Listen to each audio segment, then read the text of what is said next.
착한 사람은 법이 필요 없고 나쁜 사람은 법을 피해간다. 고대 철학자 플라톤은 일찌감치 법에 대해서 이렇게 이야기했습니다. 안녕하세요. 이기십조의 신동호 변호사입니다. 착한 사람이 법 없이 살아가려면 나쁜 사람이 법을 피해갈 수 없어야 되겠죠? 자, 그럼 현실에서 법이 제대로 작동하고 있는지 꼼꼼히 따져보는 이 시간. 법에 살고 법에 죽는 우리네 인생, 그 문을 활짝 열어보겠습니다. 과연 오늘은 변호사님이 어떤 법률 이슈들을 가지고 나왔을까요? 저 또한 궁금한데요. 함께 지켜보실까요? 오늘의 법률은 일명 마약류 관리법입니다. 10월 23일 인천경찰청 마약범죄수사계는 마약류 관리에 관한 법률상 대마 등 혐의로 배우 이선균 씨를 형사 입건했습니다. 저도 매우 놀랐는데요. 천만 영화의 주연 배우인 이선균 씨가 마약 투약 혐의로 피의자가 되어 경찰 조사를 받게 되었습니다.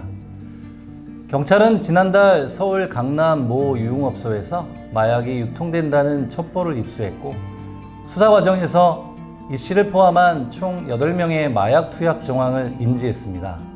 경찰 수사선상에는 유흥업소 종사자들과 함께 마약 전력이 있는 남양유업 창업주 외손녀 황하나 씨와 가수 연습생 출신 한서희 씨도 포함되었다고 합니다. 잊혀질만 하면 연예인들의 마약 연루 사건이 터져 나오는데요.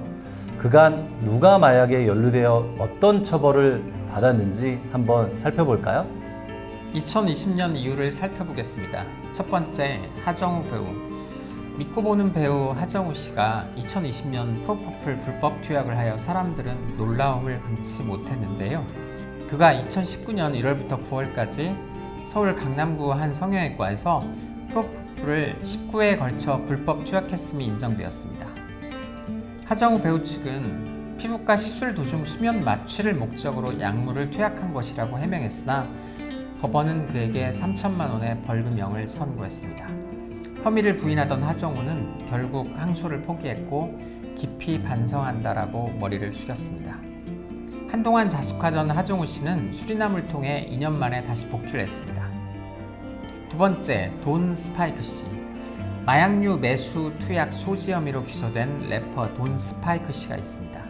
돈 스파이크 씨는 2021년 12월부터 2022년 9월까지 9차례에 걸쳐 필로폰 105g을 사들이고 14차례의 필로폰을 투약한 혐의뿐만 아니라 다른 사람에게 7차례에 걸쳐 필로폰과 엑스타시를 건넨 혐의가 인정되었습니다.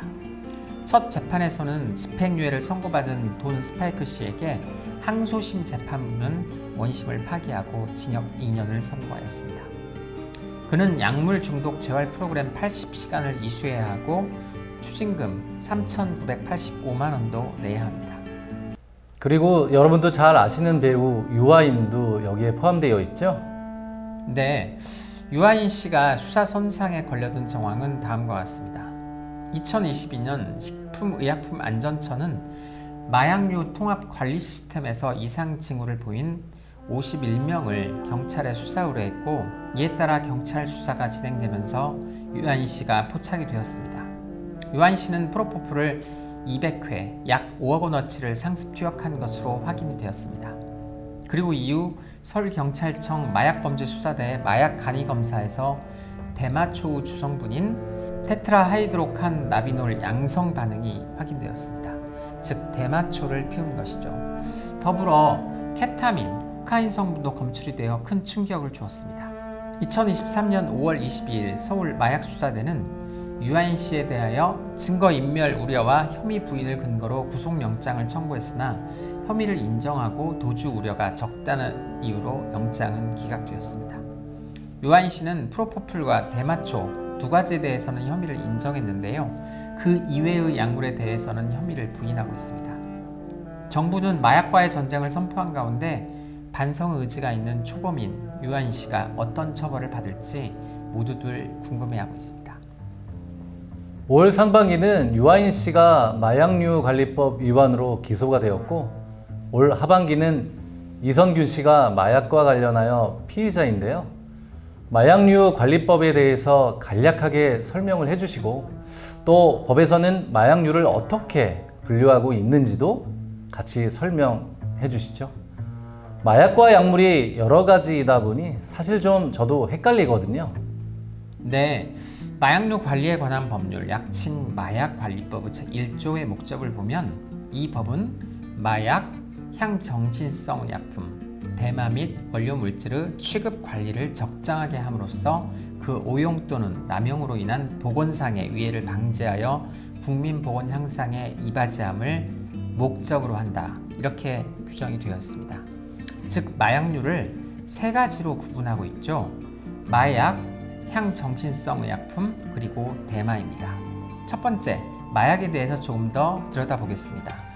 마약은 크게 두 가지, 양귀비와 코카엽이라는 두 가지 식물에서 추출하는 모든 것들을 가리킵니다. 양귀비로부터 추출되는 것들로는 몰핀, 코데인, 테바인, 그리고 헤로인 등을 들 수 있습니다. 코카엽에서 추출되는 것은 바로 코카인입니다. 이런 것들이 바로 우리가 이야기하는 마약입니다. 두 번째, 향정신성 의약품은 크게 세 가지로 나뉘어집니다. 환각제, 각성제, 진정제 이렇게 세 가지인데요. LSD 그리고 MDMA 이게 엑스타시를 말합니다. 그리고 카테민 등이 환각제이고 암페타민이 각성제입니다. GHB 일명 물뽕이라고도 하는데요. 그리고 벤조디아제핀이 진정제입니다. 그리고 세 번째 대마초. 이렇게 총 세 가지가 마약류 관리법에서 말하는 마약류입니다. 변호사님의 설명을 듣고 보니 참 일목요연하게 정리가 되는데요. 요즘 많이 거론되고 있는 프로포폴이 빠져 있는데 이것도 설명해 주시겠어요? 네, 프로포폴은 원래 세계적으로 가장 널리 쓰이는 페놀류 정맥 마취제입니다. 전신 마취 시에는 마취 유도 및 유지에 사용되고 그보다 더 적은 용량으로 수면 내시경이나 성형수술 등에도 사용이 됩니다. 프로포폴은 2009년 마이클 잭슨의 주치의가 치사량을 투여해서 마이클 잭슨이 사망에 이르게 된 것을 시작으로 대중의 많은 관심을 받기 시작했는데요. 대한민국에서는 2009년 이후 일부 오남용 사례가 사회적 반향을 일으킨 탓에 2011년에 세계 최초로 향정신성 의약품으로 지정되었습니다. 병원에서 주로 사용하는 수면 유도제에는 세 가지가 있는데요. 케타민, 프로포폴, 그리고 미다졸람입니다. 그중 케타민은 마약의 일종으로 분류될 정도로 부작용이 크죠. 프로포폴은 미다졸람보다 예후는 좋으나 호흡 억제가 강해서 수면 내시경 중 사망하는 경우 그 상당수가 프로포폴에 의한 호흡 억제로 발생합니다. 마이클 잭슨과 프로포폴이 연관되어 있다는 건 전 처음 알았는데요. 그러면 또 하나 궁금한 건 마약류 관리법을 위반했을 때 어떤 처벌을 받게 되는지도 한번 설명해 주시죠.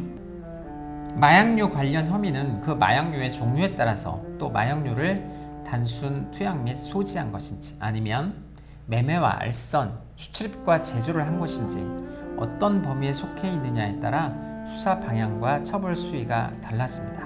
먼저 마약류를 투약, 단순 소지한 경우에는 5년 이하의 징역 또는 5천만 원 이하의 벌금형을 받습니다. 두 번째, 마약류를 매매, 알선한 경우에는 10년 이하의 징역 또는 1억 원 이하의 벌금. 그런데 상습범의 경우에는 무기징역 또는 5년 이상의 중형을 선고받게 됩니다. 또 미성년자에게 마약을 제공한 경우에는 사형, 무기징역 또는 10년 이상의 징역을 받습니다. 세 번째, 마약류를 수출입 또는 제조한 경우 대마초는 1년 이상의 징역형, 그 외의 다른 마약류의 경우 무기징역 또는 5년 이상의 징역형을 받게 됩니다. 상당히 중범죄에 해당하는군요. 그렇죠.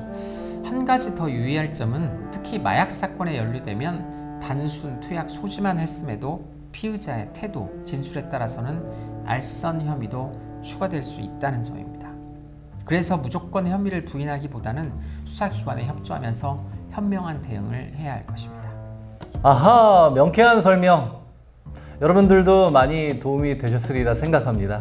변호사님, 다음 말씀 이어가시죠. 마약은 개인적인 일탈이나 범죄가 아닙니다. 한국이 일본의 식민지가 된 사건을 우리는 경술국치라고 부르듯이 중국은 아편전쟁으로 인한 청나라의 100여 년의 몰락을 백년국치라고 부릅니다. 그만큼 마약은 온 인류를 파괴시키는 무서운 괴물인 것입니다. 우리 모두 경각심을 가지고 마약과 절대 가까이에서는 안 될 것입니다. 오늘은 마약에 대해서 다뤄보았는데요. 여러분께 많은 도움이 되셨기를 바랍니다. 변호사님 같이 인사하시죠. 네, 감사합니다. 감사합니다.